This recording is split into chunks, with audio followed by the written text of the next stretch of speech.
Hey there, TRASTRA fans. Welcome back to our Friday coffee break. It's Friday, August 5th. And the number one on our today's agenda is going to be the item number one is your chance to win 200 USDT in August. Now, the rules are pretty much the same. Everything is the same. Nothing's changed. Transact 2,000 euros in crypto or in euros over the month of August and get a chance to win 200 USDT. Rules and conditions are in this blog post. One thing that I wanted to point out, first of all, congratulations to our July winner. It's a guy named Grzegorz. I'm assuming it's a guy since Gregor is a male name. So congrats, Grzegorz. I think it's Polish. And secondly, here's the thing. Well, I say this in the actual post, but I want to emphasize that the reason Grzegorz was able to win is that the pool of the actual participants in the competition was extremely narrow, because the majority, the people who wanted to participate, those were tons of people, lots, hundreds, but the ones that have actually bothered to read the rules and conditions and follow them was very few. So the group from which randomizer had to select the winner was really, really small. So your chances to win are very substantial. And I really strongly recommend that this time you read the rules, follow them to the T, and I'm sure that your chances will increase dramatically if you do so. Just again, this is a brand new post. Read through it, check it out. This is the form for you to fill out, nothing major, just your name and email address, and that's it. And, may the best man or woman or child, may the best person win.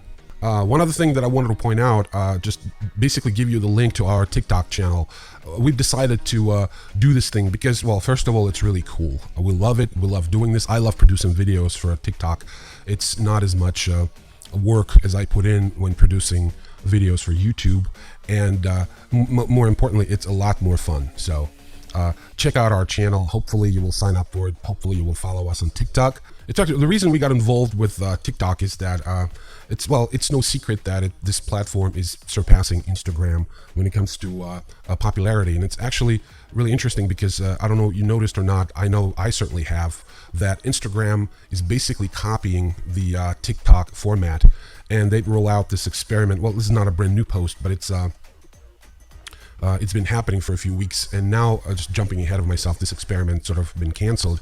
But in late June, early July, Instagram tried to copy TikTok because clearly all the stats, the ones that are on public domain as well as the secret ones, show that TikTok is clearly a more in-demand format than Instagram. So these guys are kind of fighting it out. It's kind of cool to watch. Especially given the fact that, TikTok's the most downloaded app in 2022, so Instagram knows that, and they basically wanted to copy their business model until I think Kylie Jenner spoke out against the new format on Instagram, and after that they canceled the whole experiment. I don't know if they're going to repeat it. If you're into this kind of thing, if you're into social media, you probably will follow this story, but I don't want to go too deep into this one. This one that I wanted to show you, it's kind of an interesting, it's not a phenomenon, it's just what's happening. The CNBC tells you that, the death of easy money, why 20% annual returns are over in crypto lending. So this basically rings the bell on the whole DeFi thing, on the whole, take one credit card to pay the debt on the other one, the rampant lending and staking protocols that are out there that allow people to get deeper in the hole.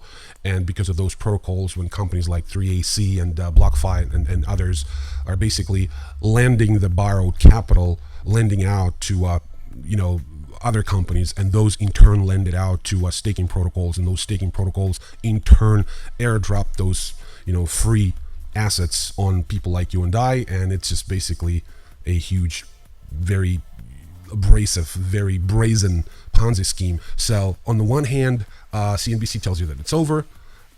So it's basically, this article is about the ending of this scheme. Check it out, see what it's about. And one thing that I really applaud is the next article that I wanted you to check out over the weekend, is the fact that nearly 75% of retailers plan to accept cryptocurrency payments within the next 2 years. So put these two notions together, one next to the other, and draw your own conclusions, because I think it's very telling that on the one hand, people say that the era of free money is over, which means that a crypto, and in particular DeFi, is going to have to either go mainstream or die. And on the other hand, that same source tells you that 75% of retailers plan to accept cryptocurrency as payment, within 2 years. So crypto is not going away. It's here to stay, mostly, and I think predominantly, as a payment mechanism, which in my strong opinion is unbeatable right now. And on the other hand, you can probably kiss goodbye to those 20% returns that you could get from your staking some sort of a shit coin on some sort of a shit DeFi protocol that's obscure, unregulated, decentralized, and nobody cares whether or not you lose or make money. It's kind of that paradigm, I think, is not going to, run in the mainstream. So, but that's my opinion. You go ahead and draw your own conclusion from this one. Here's one thing that I wanted to point.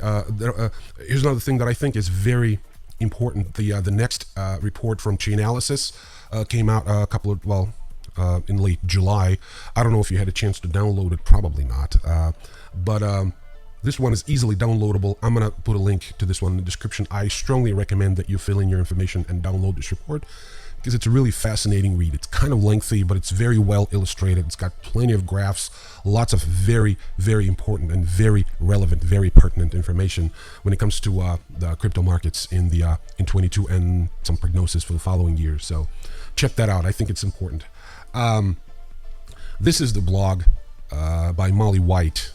She's a staunch cryptocurrency, I don't want to say adversary, but she's kind of a crypto skeptic, probably one of the first in the cohort. So, but she's a great writer. I mean, she's like extremely prolific. I have no idea where people find the strength, the energy, the time to type up so many words. She's a longtime Wikipedia editor. She's a very, very prolific writer, and she's just smart as a tack. So check out her blog. It's kind of crypto skeptic, but very well factualized. Lots of great links to awesome articles. So this blog alone would probably fill your weekend, to the brim. So check it out. And this one article that I got out of this, I mean, I know who Cory Doctorow is. Also, probably one of the most prolific authors and creators that I've ever, encountered in my life. But Cory Doctorow is like, I have no idea where people get that kind of energy, that producing a potential to generate so much top-notch, the highest quality content it can possibly be. He's an author of several books, several graphic novels, scripts for movies, articles, papers on crypto, on economy, on political economy. I mean, this guy's like, he's done it all, and he's going strong. This particular article is not brand new, but I think it's an important one because he basically dismantles the whole concept that the blockchain and blockchain technology derivatives such as cryptocurrencies, they rely on this false narrative that they're actually eliminating the need for the third party, for intermediaries. So this is basically an argument for the third parties, and it's I'm not gonna read the article out loud for you. It's pretty fascinating, so I'm not gonna spoil anything. But it basically boils down to the fact that there's no way for us to conduct business without a third party, without mediators, without agents, without people who can actually connect the dots for us and introduce one party to the other, ones that can audit a protocol or a transaction, the ones that we can burden with responsibility for the outcome of the transaction, etc., etc. So check out the article. It's very, very cool. Great links. Again, I mean, awesome. Let's do video. This is a video that I've come across on my crypto Twitter, and I'll get to that a little later.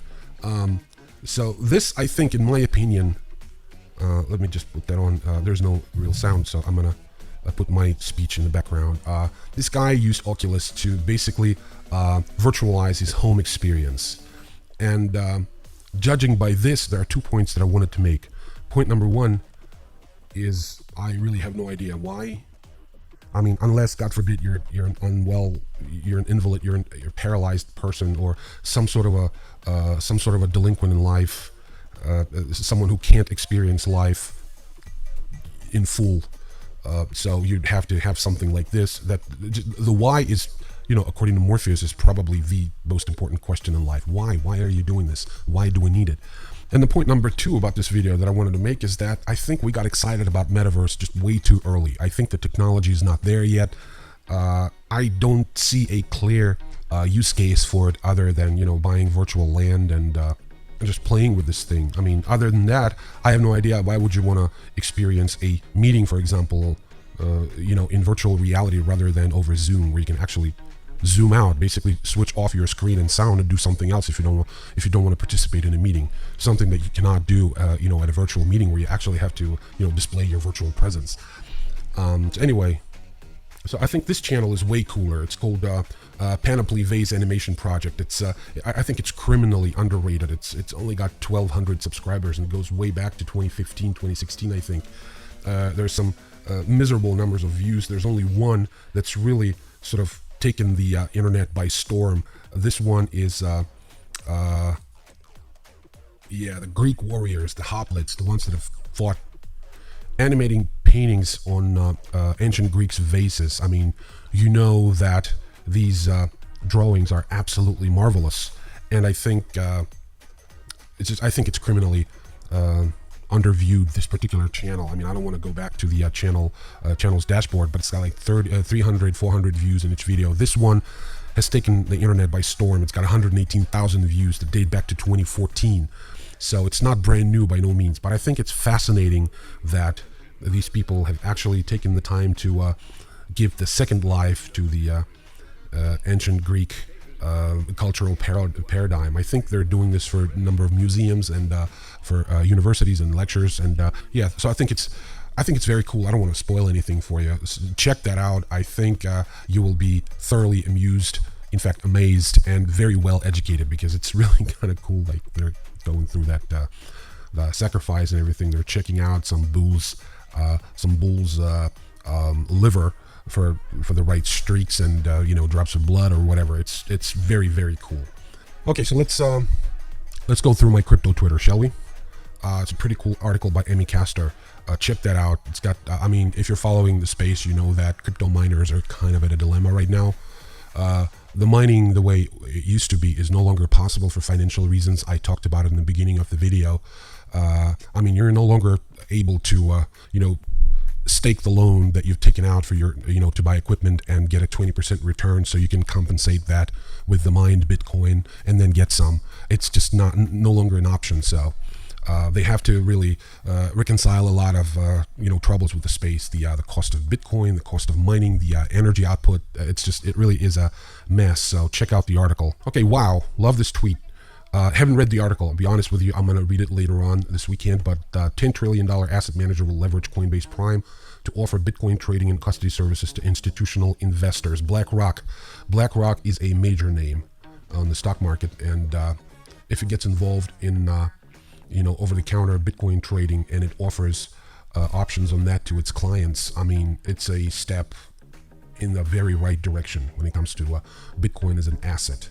I have my opinion on that. My personal opinion on that, whether or not Bitcoin should be an asset, a tradable asset.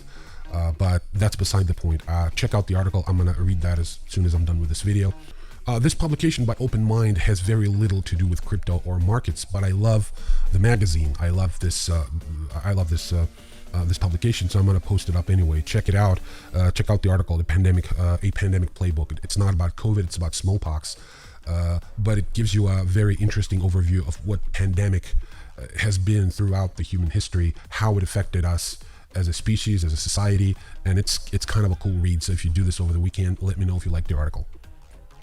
Wow, I'm a huge fan of both. So as soon as I'm done recording this video, I'm going to go to YouTube and watch this. And I suggest you too. There's David Gerard, there's Stephen Rust, these guys fighting it out. It's going to be a viewing for the ages. So check that out. It's a good thing for the weekend. Dr. Nicholas Weaver. Actually, I forgot to include a video with Nicholas Weaver in my YouTube section. Let me see if I can find this. Right, here it is. So I'm going to include this video, the link to this video. I don't remember if I'd already told you. If I'd already told you about this podcast, I think it's very awesome. The Rational Reminder podcast. I'm going to include the link to that as well. But this particular video I find fascinating because this guy, Nicholas Weaver, he's like a staunch crypto skeptic, and I would even say crypto hater. But he has every right to do so, and hate on blockchain and everything, because he has 2 PhDs, and one of them is in computer science. So this guy has every right to hate on pretty much anything that's computer related, and I don't mind that at all because he really does it in a very concise and very entertaining manner. Check out this video, let me know what you thought. And of course, Elon. At this point, I know more about manufacturing than just about anyone on Earth. Alrighty then, Elon. So I'm not going to argue with that because I've never, other than these videos and articles that I put up on the TRASTRA blog, I've never manufactured anything in my life, but I've seen things that have been manufactured by humans before you and in your time, and I assure you that there are a lot of people out there that could argue with your point, but I'm not going to do that. Instead, I'm going to thank you for watching this video, and hopefully I didn't bore you to death. And like our content, please share it, please subscribe to the channel, you know how that helps. And again, thanks so much for watching, and I will see you Monday when I do my newsreel. Peace.